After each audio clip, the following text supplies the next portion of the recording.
Oftentimes when I bring up reviews, I like to use Rotten Tomatoes as a reference. Now, I know there's a lot of problems with the way this site functions and with other things like that and how they aggregate the scores, but I still think it's kind of just a nice, neat display right here just to kind of show you got the critic score and you got the audience score, and you can even click on them a lot of times and find the top critics and all critics and other things like that. But either way, it's just kind of a nice, neat way of showing things. And you can also see the disconnect between the critics and the audiences. I mean, for One Piece here, you can see the audience was actually pretty favorable for it, whereas the critics, it's actually for the most part favorable, but just a little less so. But another thing I always seem to mention when I talk about Rotten Tomatoes or even just audience scores or any review scores in general is that I always find the audience scores to be more important because frankly, the critics don't pay money to see this stuff, or at least they're not the target audience for this. Basically, the critics are people like they might help influence whether people go and see something, but I think the audience scores should be more important to that end because frankly, audiences are the ones that watch shows like One Piece here when it's streaming, or they'll go out and pay money to see something in theater. So if the audience is happy with something, I'm thinking most people should be happy with it. And that's kind of where I'm talking about with this article right here from IGN. So this is their review of the One Piece review: an entertaining adaptation hindered by a desire to recreate every major event in the source material. Now, I find that strange because I would think an adaptation should be trying to recreate as much as possible. I know that's not always the case because, I mean, this covers 40 some episodes, at least what the live action one is supposed to cover from the anime. But you would still think like the goal is to try to cover as much as possible and then trim out only what you have to. But this is talking about like, it's a problem that they're trying to cover as much as possible, if that makes sense, because to me, it really doesn't. So going down in the article right here, One Piece will go down as one of the best shonen anime ever created. Based on Ichiro Oda's long-running and equally celebrated manga, it features a comical yet thematically rich story full of amazing action sequences, heartfelt moments, godlike beings, and some of the most wholesome characters this side of Disney. Yeah, that's pretty accurate. Capturing all of that in an entirely different style of filmmaking would be tremendous effort, something proven by the uneven handling of the Pirate Adventure's most cherished characters in a new live-action adaptation from Netflix. So, I mean, that's selling it for the most part for me, at least.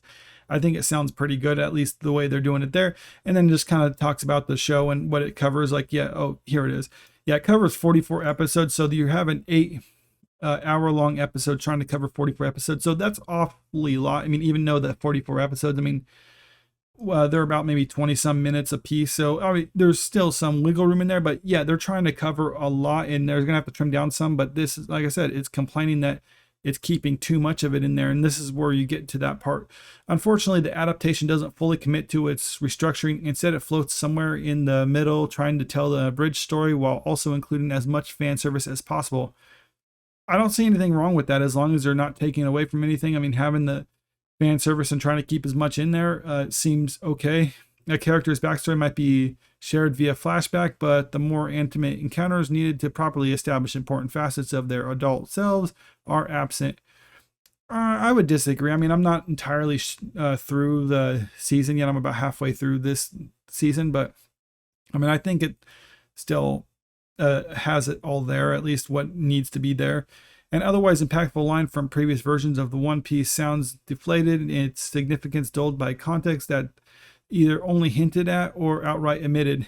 All right, so they're trying to say there's more. It doesn't have the impact when you have, or certain motives don't have as much impact because you don't have like that time to establish something, which I can totally understand, but I don't necessarily think that's a problem with trying to be too faithful to the source material. I mean, what's the alternative? I mean, if the alternative is just to omit stuff entirely because it's not going to have the same impact, I mean, I think that's kind of the wrong way of putting it. I think what the creators of this actually did was the best way possible. And I mean, we've got other articles right here from this one from Collider. One Piece author Ishiro Oda participated during filming of the live action series. We always have him to check with, and if he's not happy, we'll do it again. And that's coming from the producers of this live action One Piece. And this was from about a week ago or so. But I've heard a lot of other stories like this, and I've made videos talking about this as well, where the producers of this, they said they didn't want to learn from other animes on Netflix, particularly Cowboy Bebop was name dropped by them because they didn't want to do what that did. and that it tried to just tell its own thing or tried to be too different from the source material. They wanted to follow the source material really closely. I mean, Eshiro Oda was actually instrumental in choosing the cast, and from what little I've seen of this, the cast I think did a fantastic job of embodying their characters. I'm going to do a review on the season later on this week, but that's just a little hint right there. But I actually think the cast did a pretty good job, and I can see Oda's influence in that. And also, if they wanted to make any changes, because yeah, this is an abridged story, so they're going to have to make some changes and cut stuff out, but they made sure it would actually fit with what Oda envisioned for this, because frankly, there's certain things that are set up early on in these early parts of the series that they do have like an impact somewhere down the line. So they need to make sure they include those things in there, even if it's just a subtle thing, because there are going to be lasting impacts, and that's assuming this continues on. But like I said, I think this is the way that they should go with this. But apparently IGN had a different idea, and like if you look at their total, they gave it a 6 out of 10 for this show. I mean, so it labels it okay, but just out of curiosity, because the One Piece producers said specifically they didn't want to be like Cowboy Bebop, let's see what Cowboy Bebop did. So IGN gave it a 7. So IGN thinks Cowboy Bebop, the live action version, is better than the One Piece live action version. And just out of curiosity, yeah, the fans really didn't like it, and the critics really didn't like this either.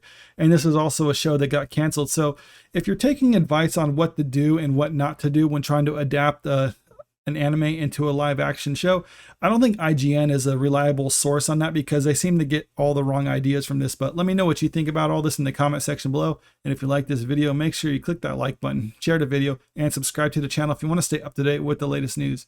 Thank you.